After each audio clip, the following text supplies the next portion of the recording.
உங்கள் தங்கம் வெள்ளி வைர நகைகளை விற்று பணம் பெற நம்பிக்கையான நிறுவனம் மேக்ஸ் கோல்ட். கால் 04454545545. தங்கம்னா காசு, அது விற்கணும்னா மேக்ஸ். இந்த வாரம் வெளிவந்திருக்கிற படத்தில் வெஞ்சன்ஸ், இந்த படத்தை போய் பார்த்தோம். இந்த படத்தை போய் பார்த்ததுக்கான காரணம் என்னென்னா, இந்த படத்தோடைய ட்ரெய்லர் ரொம்ப நாளைக்கு அப்புறம் ஒரு கதையின் நாயகியை மையப்படுத்தி வந்திருக்கிற படம்னு இந்த ட்ரெய்லரை பார்த்தோன்னே தெரிஞ்சு. அதை தாண்டி வசனங்கள்லாம் அந்த ட்ரெய்லரில் ரொம்ப தெரிப்பாக இருந்தது. குறிப்பாக ஒரு பொலிட்டிக்கல் ட்ராமா அல்லது ஒரு பொலிட்டிக்கல் சஸ்பென்ஸ் படமாக இருக்கும் அப்படின்னு எதிர்பார்த்தது.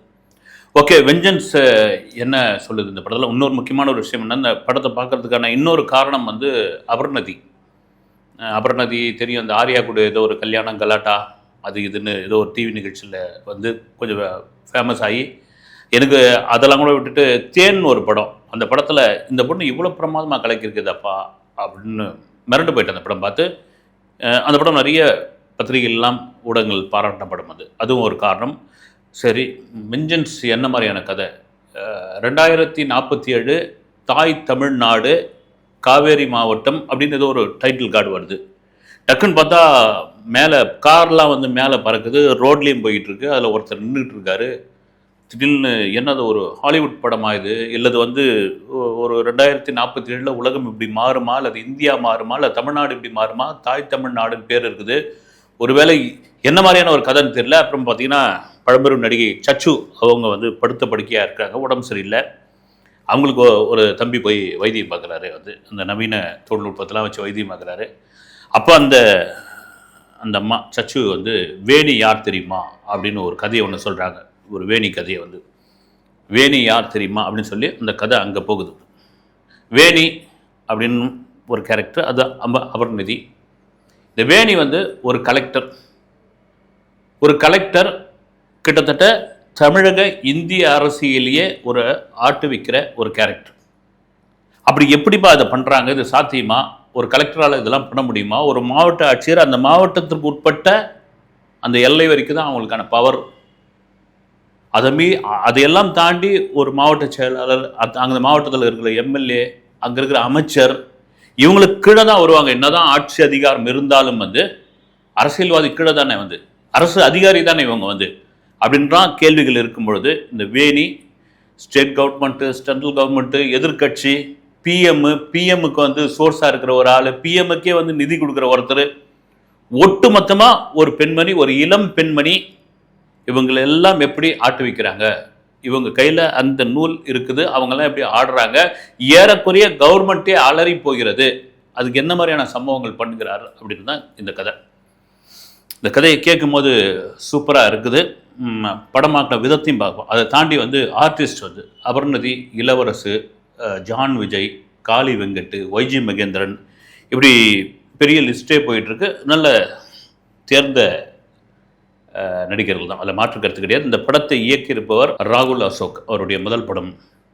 இந்த படத்தில் மிக முக்கியமான ஒரு காரணம் என்னென்னா, இந்த ஃபர்ஸ்ட் ஹாஃப் முழுக்க ஒரு மாதிரி அப்படி போய்கிட்டே இருக்குது. வந்து இப்போ நமக்கு வந்து நம்பகத்தன்மை அப்படின்ற ஒரு விஷயம் இருக்குது. நம்ம எப்போயுமே இந்த கலெக்டர் அப்படின்னு ஒரு மாவட்ட ஆட்சியர் அப்படின்னு நம்ம சினிமாவில் பார்த்ததெல்லாம் பார்த்திங்கன்னா, ஒரு ஹீரோவா அல்லது வந்து ஒரு ஒரு வயதானவரா அல்லது வந்து ஒரு அனுபவ முதிர்ச்சியான ஒருத்தரா இப்படியா இருந்து பார்த்துருக்கோம். இல்லைனா வந்து ஒரு பெண் கலெக்டராக பார்க்குறோம் அப்படின்னா ஒரு விஜயசாந்தி, ரோஜா, இந்த மாதிரி ஒரு கேரக்டர் அதிரடியாக இதுக்கு முன்னாடி பார்த்தவர்.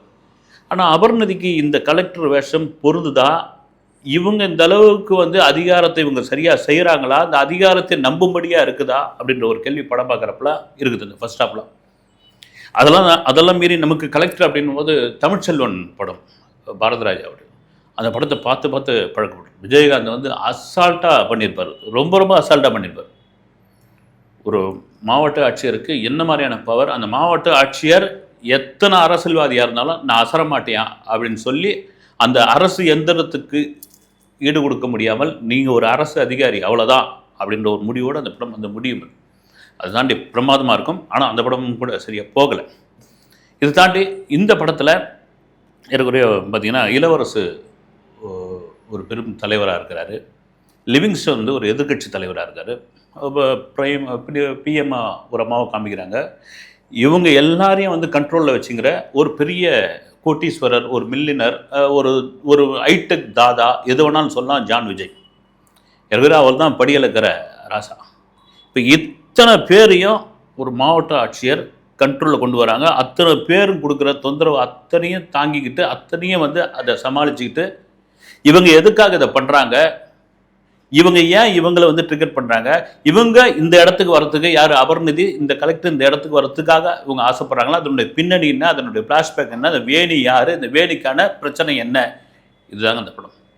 நம்ம சொன்ன மாதிரி பார்த்தீங்கன்னா இவ்வளோ நல்ல அனுபவசாலியான ஆர்டிஸ்ட்டு, நல்ல டெக்னிக்கலாக அந்த படம் சரியாக இருக்குது. அதை தாண்டி இந்த படம் ஃபஸ்ட்டாக போகும்பொழுது சரி ஏதோ டைரக்டர் ஒன்று சொல்ல வராரு, அது என்னன்னு தான் புரியல, இல்லது அதை வந்து செகண்ட் ஹாஃபில் கொஞ்சம் மாற்றி சீனாடர்லாம் மாற்றி கித்தி போட்டு ஒரு மாதிரி நம்மளை சொல்லுவாரா அப்படின்னு பார்க்கும்போது செகண்ட் ஹாஃப் வந்து ஃபஸ்ட் ஹாஃப் எவ்வளோ கடகடன் போகுது.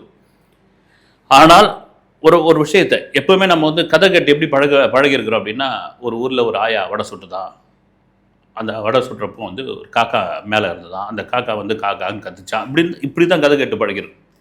இந்த ஆர்டரை மாற்றி போட்டு படம் எடுக்கிறதுல ஒரு சிக்கல் இருக்குது. வந்து அதை கரெக்டாக வந்து ஆடியன்ஸுக்கு புரிகிற மாதிரி சொல்லணும். அதில் கொஞ்சம் இந்த படம் இந்த வெஞ்சன்ஸ் கொஞ்சம் தவறுகிறது. இதெல்லாம் தாண்டி முதல்ல நான் சொன்ன பாருங்க, வந்து இதில் ஆர்டிஸ்ட் முக்கியமான இளவரசெல்லாம் பார்த்தீங்கன்னா இந்த மாதிரி கேரக்டர், இது அரசியல்வாதி கேரக்டர்லாம் எத்தனையோ பண்ணிட்டார்.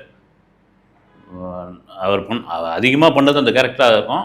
அசால்ட்டாக தூக்கி சாப்பிடக்கூடிய ஒருத்தர்.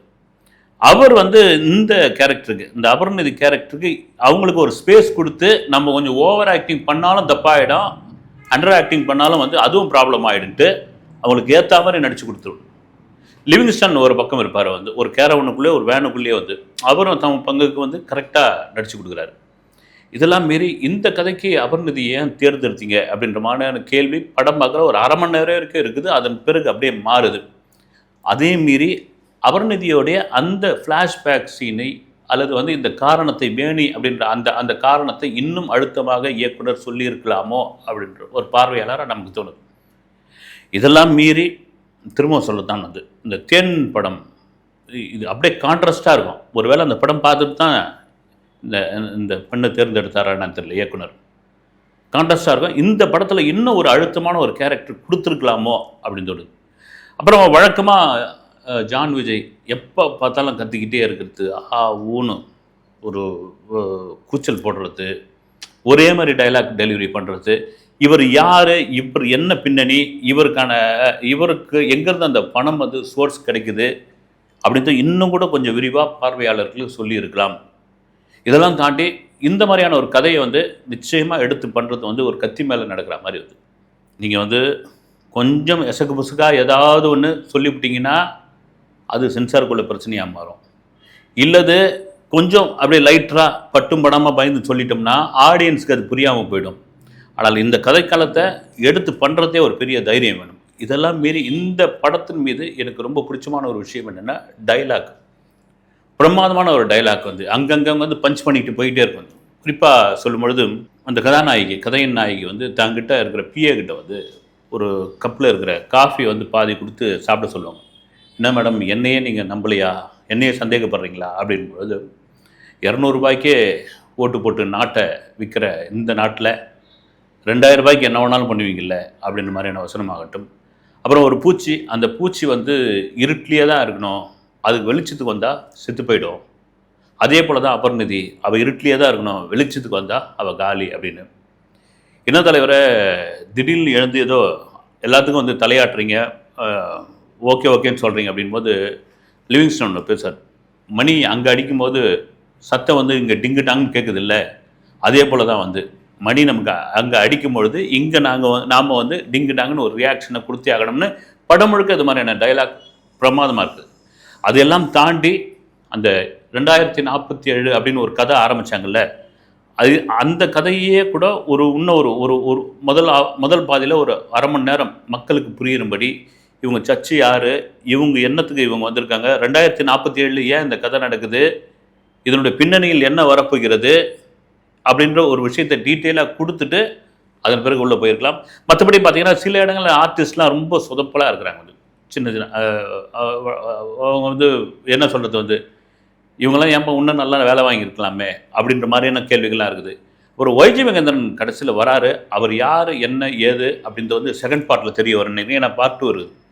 இதெல்லாம் மீறி இந்த காலகட்டத்தில் குறிப்பாக வந்து ஜான் விஜய் ஒரு படத்தை ஒன்று எடுத்துகிட்டு பார்ப்பார். வந்து பார்த்தபோது இந்த படம் எவ்வளோ நேரம் கேட்பார். வந்து 2 மணி நேரம் 40 நிமிஷம் அப்படின்னா 40 நிமிஷத்துக்கே என்னால் பார்க்க முடியல, 2 மணி நேரத்தில் அந்த பாவப்பட்ட மக்கள் எப்படியா பார்க்க போகிறாங்க அப்படின்னு அந்த டயலாக் வந்து பஞ்ச் பண்ணியிருப்பார். அது கூட சமீபத்திய அரசியல் அல்லது சமீபத்திய படம் சம்பந்தப்பட்ட ஒரு விஷயமா பார்வையாளருக்கு தெரிய ஆரம்பிக்கிறது, கை தட்டுறாங்க. இதெல்லாம் தாண்டி வெஞ்சன்ஸ் எப்படியாப்பட்ட படமாக இருக்கும் அப்படின்னு வந்து நீங்கள் போய் தேட்டரில் போய் உங்கள் அனுபவத்தை நீங்கள் பாருங்கள். கண்டிப்பாக வந்து அபர்ணதி மாதிரியான அந்த நடிப்பு, மற்ற ஆர்டிஸ்ட்டு இந்த படத்தை எடுக்கணும்னு முயற்சி பண்ணி முதல் படமாக எடுத்த ராகுல் அசோக் எல்லாரையும் பாராட்டக்கூடிய படம். படத்தில் அங்கங்கே குறைகள் இருக்கிறது, அந்த குறைகளை தாண்டி போய் ஒரு முறை போய் படம் பார்க்கலாம். அடுத்த வீடியோவில் சந்திக்கிறேன். நன்றி.